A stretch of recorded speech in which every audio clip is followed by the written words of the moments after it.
The Witcher series really did well to capture that sense of exploring a brutal fantasy world as a protagonist who knew how to get their hands dirty. But in the upcoming dark fantasy RPG The Blood of Dawnwalker, a new game from a team of former creatives behind The Witcher 3, it leans further into a morally ambiguous setting as you decide which path its protagonist will take.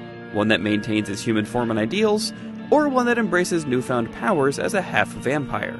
Just ahead of Gamescom 2025, we got an extended walkthrough of The Blood of Dawnwalker from the devs at Rebel Wolves that put a spotlight on the parallel playstyles of human and vampire action RPG gameplay. So far, The Blood of Dawnwalker is putting forth some strong concepts for its take on a dark fantasy RPG that's all about navigating two different worlds in cunning fashion.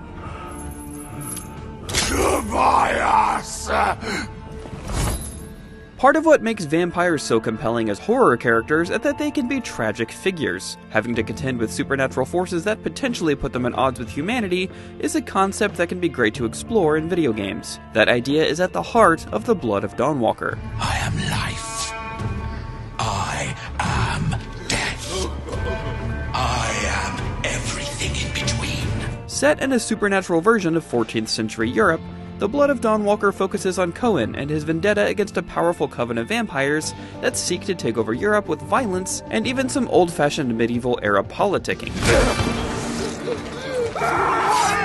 After Cohen has a violent encounter with the vampire leader Brentius during the abduction of his family, the protagonist develops a special strain of vampirism that transforms him into a half-vampire that can navigate the increasingly blurry line between human and supernatural. Things will be different now.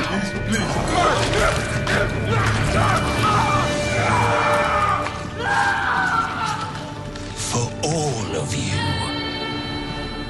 Our extended preview focused on a quest called A Monk and a Saint, which saw Cohen travel to the settlement of Svartrau to uncover a hidden tomb, and the town's more nefarious side. Wait, are you Mihai? This quest features a round of combat sequences against some foes capable of withstanding Cohen's abilities in both his human and vampire forms. It initially seemed standard fare for an RPG quest, but where Dawnwalker differs is in how the quest can change depending on the time of day and which form you take on to complete it. The leading narrative hook carrying players forward is the month-long time limit, giving Cohen only a limited period to rescue his family. You can largely advance the day at your choosing, and Dawnwalker doesn't necessarily pressure you to make some time-specific choices. That said, your approach to progression will very much influence the course of events in Cohen's journey, especially with which side of Cohen is taking the lead. Time is essentially a resource that you can spend with each passing quest and activity, and depending on what you do and when you do it. The developers gave us a run of the preview's main quest from two different sides, as both Cohen's human and vampire forms. When playing as the latter, Dawnwalker shifts to a stealth action playstyle, where the protagonist must avoid detection from guards and civilians. Cohen's vampire abilities are also unleashed in this state, allowing players to walk on walls, teleport, and use blood abilities and vampiric claws to cut down foes.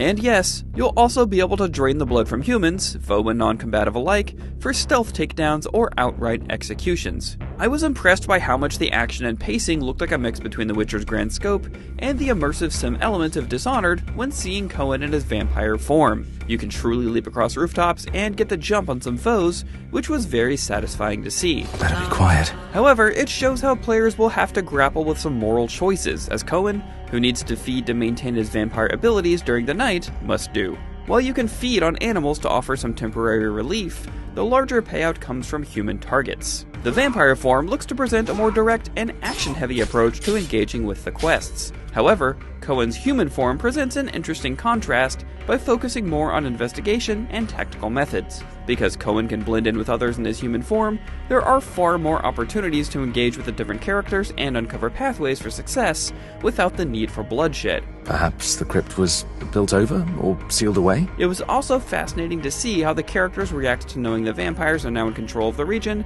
and that life is, understandably, far worse off. When things pop off, combat shows the stark differences in Dawnwalker's playstyles.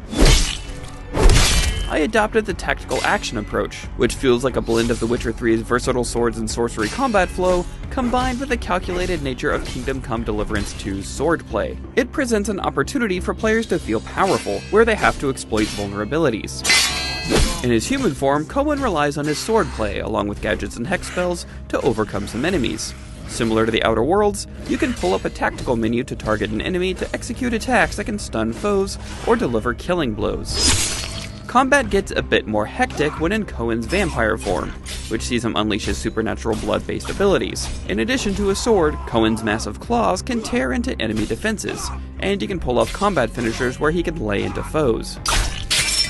However, Dawnwalker still presents some challenges with elite foes, such as the human blood guards who have armor and weapons to stand up to Cohen's vampiric abilities, along with some more dangerous monsters and the rival vampires that can overpower the protagonist if you're not careful.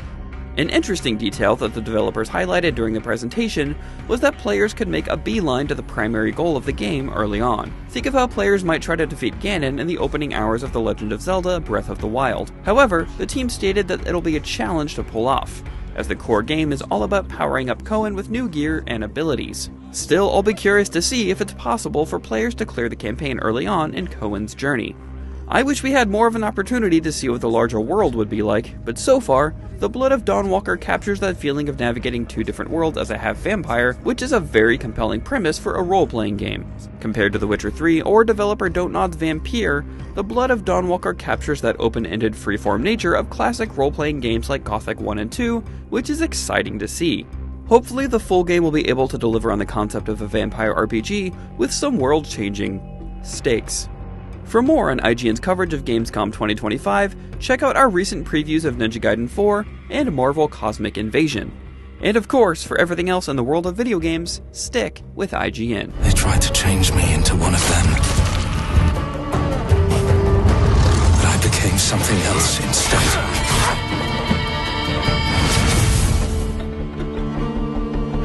Their worst nightmare.